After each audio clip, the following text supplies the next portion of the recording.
తన కష్టంగా భావిస్తూ ప్రజలకు సేవ చేసేటువంటి ఒక మంచి మనిషి శ్రీనివాస్ గారు.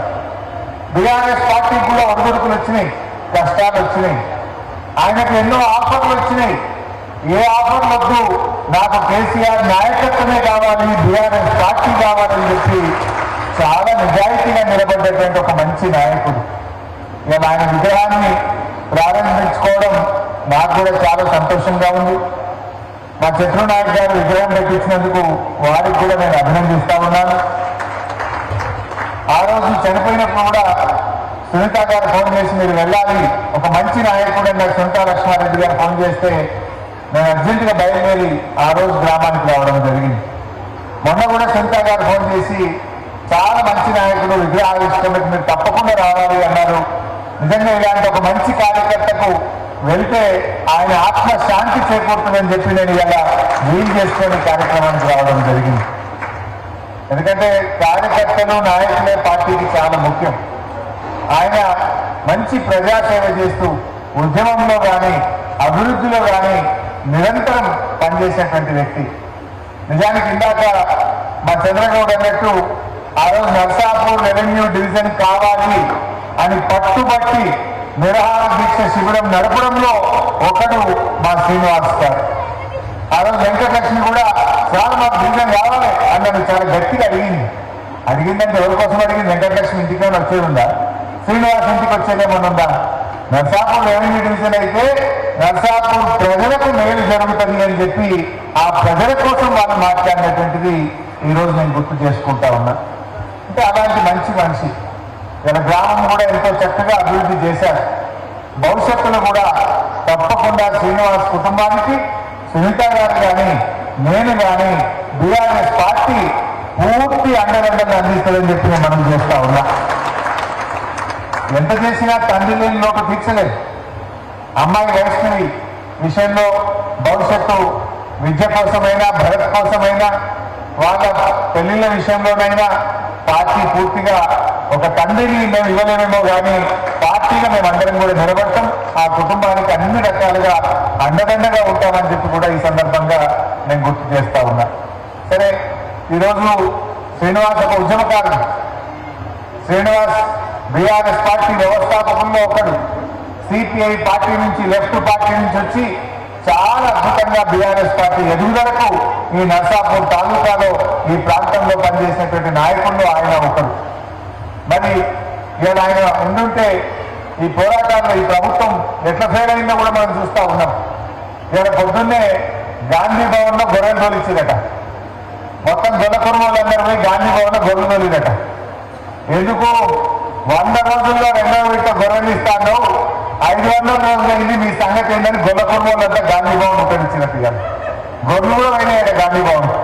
మా యాదవ్లో మంత్రి పదవి సంగతి ఏంటని అడిగిందట. అంటే ఏది చూసినా అంత ఆగమాగం సగం సగం ఉన్నది. గ్యాస్ పథకం ప్రారంభించింది. ఇక ఏమైంది? 3 నెలలే గ్యాస్ సిలిండర్ల సబ్సిడీ పైసలు ఉండకుండా పడతలేవు. బంద్ అయిపోయింది, సబ్సిడీ బంద్ అయిపోయింది. ఇందిరమ్మ ఆత్మీయ భరోసా అన్నారు, అది 10 లక్షల మందికి వేస్తామన్నారు. 1,00,000 మందికి ఒక్కసారి వేసిండు, దాన్ని బంద్ పెట్టింది. అది కూడా అదే పోయింది. ఇక రాజీవ్ యువ వికాసం అయితే ప్రారంభం కాకముందే ఆగిపోయింది దాని సంగతి. సన్నాలకు బోనస్ అన్నారు, అది కూడా ఉత్తరం అయిపోయింది, తుస్సుమన్నారు. ఇప్పుడు ఈ యాసంగి పంటకు సన్న వడ్లకు ₹1 కూడా బోనస్ ఇవ్వలే. బోనస్ కూడా అట్టెక్కింది, బోనస్ బోనస్ అయిపోయింది. ఒక టాప్ ఇచ్చిండు, బోనస్ బంద్ అయిపోయింది. రాజీవ్ వికాసం స్టార్ట్ అయ్యాలి. గ్యాస్ సిలిండర్ 3 నెలలే బంద్ అయిపోయింది. గొర్రెలు బంద్ పెట్టేసిండు. ఏది కూడా చక్కగా లేదు. రాంగరంగా చిప్పంతుర్తిలో ఆగించాం. అలా చిప్పంతుర్తి ఇక్కడ చూస్తే గ్రామ పంచాయతీ ముందు ట్రాక్టర్ తాళం వేసి పెట్టింది. ఆ డ్రైవర్ కూర్చున్నాడు, సఫాయి కూర్చున్నాడు. ఏలిపై ట్రాక్టర్ గీడు ఉంది అంటే అలా గాసం లేదు, స్టార్ట్ గాసం లేదు, ఏం చేయమంటావు అంటుంది. అంటే ఏమైంది అన్న? డీజిల్కు పైసలు లేవు సార్, 20 రోజులే ట్రాక్టర్ తీస్తలేవు, డీజిల్కు పైసలు లేవు అన్నాడు. అంతే అంటలేదు. ఆ ఊర్లో 110 బుగ్గలు ఉంటే 90 బుగ్గలు కాలిపోయినాయట. 10,000 బుగ్గలే ఎదుగుతున్నాయి. కాలిపోయిన బుగ్గలు వేద్దామంటే పైసలు లేవట. పైపు బలిగిపోతే అక్కిద్దామంటే తుక్కుడు వేద్దామంటే పైసలు లేవట. మంచినీళ్ళు రాకపోయినా దిక్కు లేదు, బుగ్గలు వెలిగిపోతే అడిగేటోడు లేడు, చెత్త ట్రాక్టర్ బంద్ అయిపోయింది. కేసీఆర్ గారు దేశానికే ఆదర్శంగా తెలంగాణ నిలిపింది. ప్రతి ఊరుకు ప్రతి తండాకు ట్రాక్టర్ ఉన్న రాష్ట్రం ఏదంటే భారతదేశంలో అది తెలంగాణ రాష్ట్రం.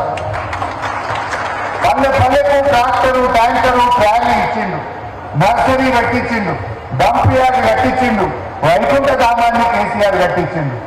ఈ రేవంత్ రెడ్డి ఏమంటాడు, కేసీఆర్ ఆనవాళ్ళు లేకుండా చేస్తా, కేసీఆర్ ఆనవాళ్ళు లేకుండా చేస్తా. ఏం చేస్తావు ఆనవాళ్ళు? ఇచ్చిన ట్రాక్టర్ను గ్రామ పంచాయతీ మూడబెట్టి తాళం వేసి చెత్త ఏరకుండా చేయడమే కేసీఆర్ ఆనవాళ్ళు లేకుండా చేయడమా? మార్పు మార్పు అంటే ఏం మార్పు? ఊర్లను చీకట్మయం చేసి బుగ్గలు వెలగకుండా చేయడమే కాంగ్రెస్ పార్టీ తెచ్చిన మార్ప. ఊళ్ళలో ఒక బుగ్గలు లేవు, చెత్త ట్రాక్టర్ 20 రోజులు అయిందట రాక. వానకాలం వచ్చింది. ఇలా వానకాలంలో చెత్త ఎరకపోతే డయేరియా, అంటు రోగాలు, విష జ్వరాలు వచ్చి వైరల్ ఫీవర్స్ వచ్చి గ్రామాల్లో ప్రజలు ఇబ్బంది పడరా? ఏం చేస్తుంది రేవంత్ రెడ్డి? పాలన గాలి వదిలేసిండు, ప్రతిపక్షాల మీద అక్రమ కేసులు పెట్టుకుంటూ పనిచేస్తా ఉన్నాడు. ఇలా అన్యాయం అయిపోయింది. ఆ డ్రైవర్ చెప్తున్నాడు 3 నెలలు వేసారు మాకు జీతం పడక అంటుంది. అంటే సఫాయి కార్మికులకు 3 నెలల నుంచి జీతాలు లేవు. ట్రాక్టర్లో ఆయిల్ మార్చక, ఫిల్టర్ మార్చక ఏడాది నష్టమైంది సార్ అంటుంది. ట్రాక్టర్ సర్వీసింగ్ చేయడానికి పైసలు లేవట, ట్రాక్టర్కు ఇన్సూరెన్స్ కడదామంటే పైసలు లేవట, ట్రాక్టర్కు 3 నెలల క్వార్టర్లీ ట్యాక్స్ ఆర్టీఏ ఫీజు కడదామంటే పైసలు లేవట, ట్రాక్టర్లో డీజిల్ వద్దామంటే పైసలు లేవు సార్. ఏం చేయమంటాం? మూలకు పెట్టాము. జనం ఏమో మమ్మల్ని తింటుండ్రు, రేవంత్ రెడ్డి ఏమో హైదరాబాద్ కూర్చున్నాడు, కనబడితే జనం మమ్మల్ని తింటూ ఇలా దాసం చేస్తారంటుంది. ఇది ఈరోజు పల్లెల్లో ఉన్న పరిస్థితి. ఇవాళ పొద్దుగాల ఆయన వ్యవసాయ శాఖ మంత్రి మాట్లాడుతుండ్రు. ఏంటట, రైతు భరోసా వేసినాం, రేపట మొత్తం అన్ని మండలాలల్లో, అన్ని జిల్లాలల్లో హైదరాబాద్ లో ఉత్సవం చేయాలన్నట.